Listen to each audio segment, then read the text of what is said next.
What if Penelope was under someone's wing? How did this come to mind, or has it before? Hey everyone, it's Vivi and welcome to another Sly Cooper video.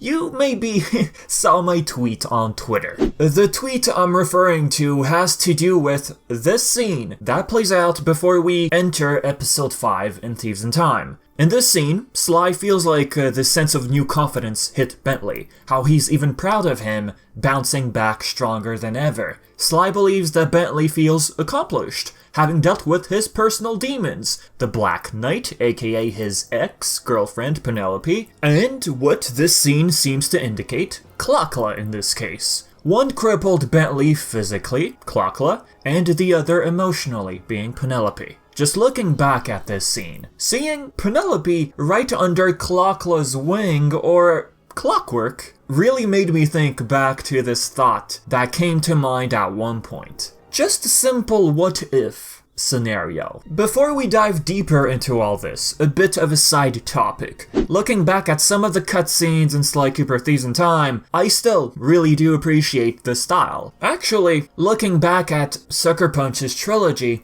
I enjoy both art styles. We got the older, thick, outlined, comic style aesthetic, and the one in Thieves In Time. I guess the way I looked at it when comparing both styles is modernity. Thieves In Time compared to the previous games, I mean the characters in these animated sequences have a lot more expressiveness to them, and it's something I really still do admire about this game. Anywho, what I'm trying to get at here. During episode 4 of Mice Mechs, we had the whole Black Knight turns out to be Penelope this whole time scenario. Poor Bentley. When I first saw this cutscene, I mean, you feel bad, like, poor guy. Quite frankly, this scene happens right after he finds out how she backstabbed the gang, how she worked for Le Paradox behind their back, and that being the reason of her going MIA after the completion of their secret project, which of course later turned out to be a time machine. Le Paradox revealed that Penelope had built a time tunnel. If Penelope could build such a thing, then it's pretty obvious that Penelope ran away with original plans of the time machine she had worked with Bentley and attached one type of time machine to Paradox's blimp. Now in the beginning, naturally this was a big shocker for Bentley, finding out what she did. A time came where he decided it was time to try and put some sense into Penelope. She wouldn't budge. She kept trying to justify the situation, feeling like Sly prevented Bentley from reaching his full potential. Her justification was money. How they could have made money with both their knowledge. Unfortunately, Penelope's so-called smarts turned her into Le Paradox's pawn. This moment in Thieves In Time, I believe, is one of the moments which let a sour taste in people's mouths. You know when you eat something and your tongue just feels numb? Example, kiwis, that sort of feeling. I'm not saying I hate kiwis. I love kiwis. It's a good source of vitamin C, unless you have allergies. Penelope going from being Bentley's girlfriend to a complete bad guy? Yeah, that certainly wasn't everyone's favorite moment in Sly 4. Sly 3 released in 2005. Sly 4 released in 2013. Maybe some were used to the idea of Penelope being the kind girl, Bentley's girlfriend. We're looking at an 8-year gap here, folks. So, it's simply possible that people got used to the idea of boyfriend and girlfriend for 8 years. And in the end, what this betrayal ended up doing, well, it was too much of a shocker. The way I personally felt about this scene, Penelope betraying the gang, I didn't find it completely unusual, but it did need more work. The money excuse was just completely weak. We don't even know how much time passed in-game between the events of Sly 3 and 4. Sly 4 released again, 8 years later, but it doesn't mean that Sly took a break from thieving for 8 years. During that unknown period of time between both stories, between the ending of Sly 3 and the beginning of Sly 4, something must have made their relationship go south. Something must have happened in their relationship that finally caused her to just snap and work for Le Paradox. Originally, judging from Paul Sullivan's artwork, Penelope was not even planned to be a bad guy. I mean, looking at these bad guys in this picture, you don't see Penelope. No sign of her. Rather, we have a mole character. If Sanzaru had entered that realm of possibility, you know, her relationship status between the events of Sly 3 and 4, her betrayal would have at least have more background. That's simply what Penelope's character arc needed in Sly Cooper Thieves in Time. Remember, we're looking at a girl who dressed up as the Black Baron in the third game, and didn't seem to show any signs of guilt when it came to the way she treated her contestants. That threatening aura surrounding her, that complete ruthlessness of hers. If we really try and combine her character portrayal in both games,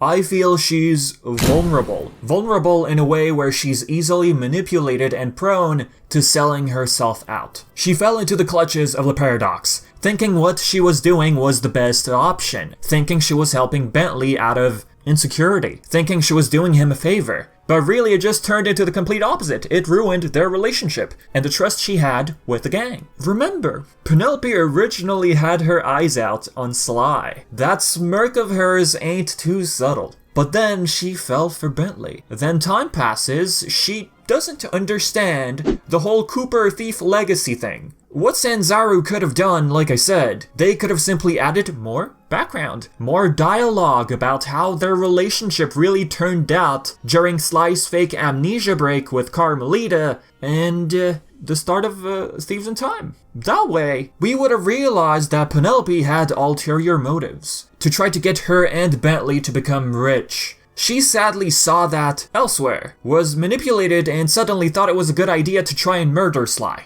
Think about it, why would Penelope decide to team up with Le Paradox? Because she thought that her smarts would finally pay off. But look how it turned out. Since I'm talking about manipulation, there's an old theory I like to revisit. Remember that scene in Sly 3 inside the Cooper vault? We had Murray and Bentley dealing with guards, then Dr. M shows up? What's the likeliness of Penelope overhearing their conversation through her earpiece? Not just that part, but Bentley's self-reflection, questioning his friendship with Sly out of the blue. This right here, maybe it was brought up by Penelope at some point in their relationship. This thought in her head, the words of Dr. M, it probably kept resonating in her mind. It slowly started eating her up inside. It only took someone like Le Paradox to eventually cause her to snap and make poor decisions. Her threatening, manipulative, insecure, hateful demeanor could also possibly stem from her poor childhood. And this is where I wouldn't mind having a backstory for Penelope. I feel a backstory could maybe try and deepen the reason behind her choices. Ladies and gents, this is where I bring to you, he's gonna say it, isn't he? Don't even say it. Clockwork and Penelope. There, I said it. First and foremost, the big giant elephant in the room, Clockwork. I mean, this guy needs backstory. I believe I've been saying this one for years. How was he even created? How did he really came to despise the Coopers? Yeah, I get the whole he wanted to end Sly's family thieving reputation. But we're talking about a giant owl who lived through generations. You're telling me his jealousy alone turned him into what he is? Alrighty. It's just something I wanted to throw out there.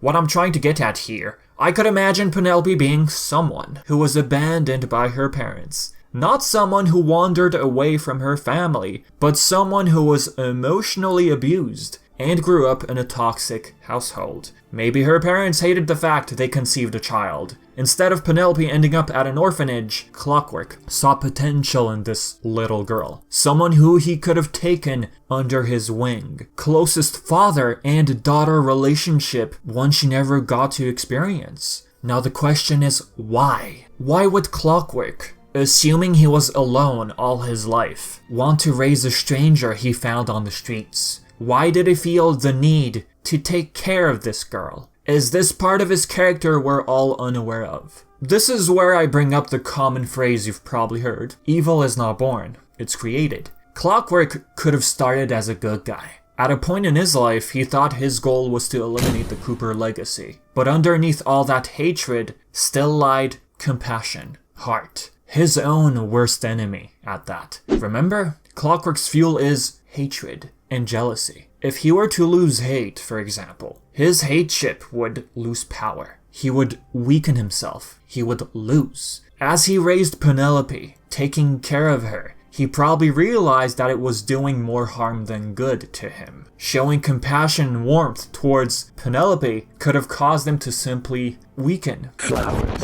And he thought the right course of action was to let her go. You know, let go of grown-up Penelope. Because that fatherly love he was feeling towards her would have foiled his ultimate plan, to live through hate and end the Cooper legacy. Penelope at a young age must have wondered who these Coopers were. Heck, maybe it's no coincidence that Penelope was able to contact Bentley in Sly 3. She perhaps never understood why Clockwork hated them so much. She as a kid thought that people could just hate for the heck of it and do bad things. Clockwork's jealousy, which probably stemmed from his own insecurity, while part of that could have manifested through Penelope. To do whatever it is in their power to achieve their goal, regardless of how messed up and ruthless it may be. And yeah, this would mean Penelope befriended the Cooper gang and dated Bentley while hiding this deep dark secret. Being raised by Sly Cooper's worst enemy, Clockwork. Why would she hide this secret?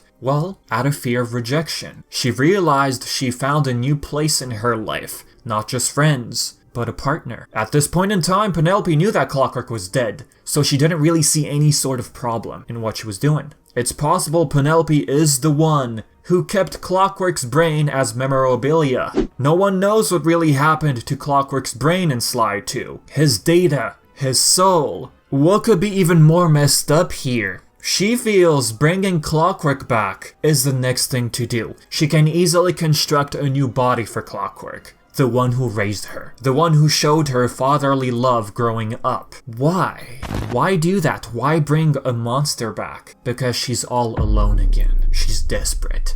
Her mind is so much in the gutter that she believes her last chance at happiness is reviving Clockwork. Clockwork Reborn would eventually find out that Penelope had ties to the Cooper gang while he was dead. And instead of belittling her, he'll use her knowledge of the Cooper gang to his own advantage. As to why Penelope sent those mysterious postcards in Sly 4, it's not out of regret or out of chance at redemption. It's to mess with them. Messed up, ain't it? But hey, this is what I had to say. If you enjoy this sort of potential storyline or not, feel free to share your thoughts in the comments section below. Do you imagine Penelope being raised by Clockwork? Could you imagine someone like Penelope being taken under Clockwork's wing at some point in her life? Like I said, leave your thoughts. And as always, I've been Vivi. Thank you so much for sticking around, and as always, I'll see all of you next time.